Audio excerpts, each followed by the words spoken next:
Kia ora tamariki. Today I'm going to read you a book called The Witch and the Cherry Tree, and it's about a little boy who's stuck inside with his mum. And they're doing some baking. Let's see what happens. It's by Margaret Mahy. The Witch and the Cherry Tree. One damp, dull day, David's mother was making cakes. High over the city, a witch, whirling like a lonely cinder, smelt the warm and friendly smell of baking. For years the witch had only had cakes baked by other witches. They tasted terrible. Witches can't cook. Making spells spoils them for ordinary baking, and all their cake pans taste of damp and rust. Ugh. Cakes, muttered the witch. She's looking, there's David and his mum down there, baking in the window. Like a dark star falling through the clouds, she came down onto the flowering cherry on David's lawn. She perched there like a wicked black parrot and sniffed at the smell of baking. Hey, you should see what's just come down onto our cherry tree, said David. Witch is sitting out there, smelling the cake smell. Oh, really, said his mother. Oh, blow these witches. Just settled down to brighten a dull day with some baking, and a witch has to come and perch out there on the tree. Do you think we can protect our cakes? I think so, said David, but we must be very watchful. These witches are sly as well as greedy. At that exact moment, there came a knock on the door. David ran to open it. He peeped out carefully. Good afternoon, said the witch. I am a great cake expert, testing cakes in this part of the world. Your mother could win a medal with her name on it if I happen to approve of one of her cakes. I'll just come in and try a few mouthfuls. She waited to be invited in. David did not invite her. If you invite a witch in, she can stay as long as she likes. You might have her living in some cupboard forever. These cakes are family cakes, not witch cakes, said David. And he shut the door firmly. Oh, I like the way you put that, said his mother admiringly. But the witch was furious. Look at her. Ooh. But she could not come in. She was so furious she did a little rain dance out on the lawn, and she made it rain. Oh, she sure did. The witch pranced on the lawn with frenzy and fury and fiery wickedness. She longed for fresh cakes. She could smell fresh cakes. And with her witch ears, she could even hear the fresh cakes cooking. But the door was shut. No one invited her in. She could not get at the fresh cakes. David's mother went on measuring and mixing while her first batch of cakes cooled on the wire cake rack. The witch stood under the cherry tree making a few magical gestures, and a tent striped in pink and white appeared. The witch bet on the drum and started to shout. Now, this is going to sound terrible because witches cannot sing, okay? Here we go.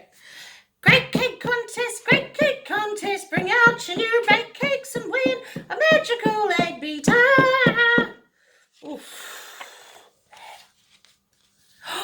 Here, that, said David's mother. I could do with a new magical egg beater. The magic's gone out of my old one. Don't you realise that's just the witch being sly, cried David. Don't take any notice. You can't trust a witch to judge cakes. She'll just eat them and fly off laughing. Oh, I suppose you're right, dear, said David's mother meekly. Outside, the rain began to melt the witch's spell, and the tent slipped down into pink and white puddles. The drum faded. The witch just stood there in the rain with water trickling over her hat brim and down to her nose. Oh, that little froggy would like that. They like puddles. David and his mother began to put the cake mixture into paper patty pans. Cakes with frills around their necks, explained David. They worked happily while the hungry witch whinnied at the keyhole and squinnied at the windows. Now we're having thunder and lightning, said David's mother. That's my imitation of some thunder, and it wasn't very good. I'm sorry. I apologise. That's the witch's doing, said David. She's cross at not getting in, but her magic doesn't work here where it's light and warm and smells of baking. We'll put this tray of cakes in the oven now, said David's mother.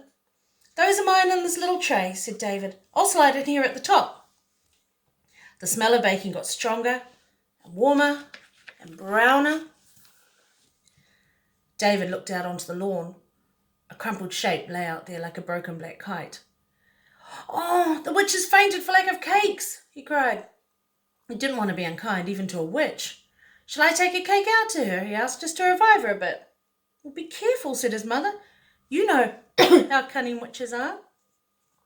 David took the striped umbrella in one hand and a cake in the other. Quick as a cockabilly, he slid down the path and onto the cherry tree lawn. He bent over the crumpled witch. "Oh, that's nice." "Oh, what wickedness!" It was not the witch, it was her broomstick dressed up in her cloak and hat. The witch leapt down on David from her perch amongst the pink and white blossoms. Quickly, before she could cast a spell, David lunged at her with the striped umbrella.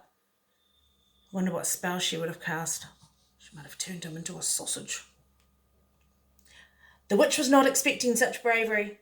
She fell over backwards and she lay there with her legs waving in the air. She looked like a beetle. David scurried back inside to the warmth and nice smell of baking. He was so upset he had to eat a cake to calm himself. The witch perked herself up slowly. She cast a small angry spell and turned the white daisies on the lawn pink. And then she perched up in her cherry tree again. She was sad. "Foxed," sighed the witch. "Foxed and outfoxed." She dangled her thin legs in their red witch stockings and watched the rain drip from the pointed toes of her shoes. She snuffled to herself. "It's not much fun being a witch," she mumbled. Inside the kitchen, David and his mother were taking the new batch of cakes out of the oven. Mother's cakes cooked a delicious brown, but David's were burnt and black on top. "Oh, the oven must have been too hot for those top ones," said David's mother. "They're quite burnt." "I've made witch cakes by accident," David said. "Or do you think she made it happen?" He looked out into the garden. He could see the witch's red legs and black shoes hanging out of the cherry tree. You can't tell with witches. He went to the door. "Hey, witch!" he cried. "Catch!" And his cakes flew like blackbirds up into the cherry tree. The witch caught them with skillful ease. Inside the house, David and his mother sat down to enjoy their cakes. David's mother had coffee, and David had cold milk in one of the best tall glasses. They had a plate of cakes between them. "We should wait till they cool properly," said David's mother, "but I like them warm." Out in the cherry tree, the witch ate her cakes one by one. She liked them burnt. In fact, she preferred them burnt. That's how witches like cakes. And when she'd eaten them, she felt much better. She felt sustained. "Oh, that boy is certainly a marvellous cook," she said to herself. She got out of the cherry tree and picked up her broomstick. She did the rain dance backwards. The rain stopped. The clouds rolled back, blue sky showed, and the sun came out. "Look at that!" cried David's mother. "A big blackbird just flew up off our lawn." "That was the witch!" exclaimed David indignantly. "Can't you tell a witch when you see one?" "I'm sorry, I just saw her from the corner of my eye," said his mother. The witch shot up into the sky like a rocket of darkness. Catching the storm just as it left, she whirled away like a lonely cinder. The sun shone, and David went out to play. And there's a recipe for gingerbread witches at the back, which I used to make when I was little. Oh, excuse me. Okay, that's it for today. Ka kite ano. Bye.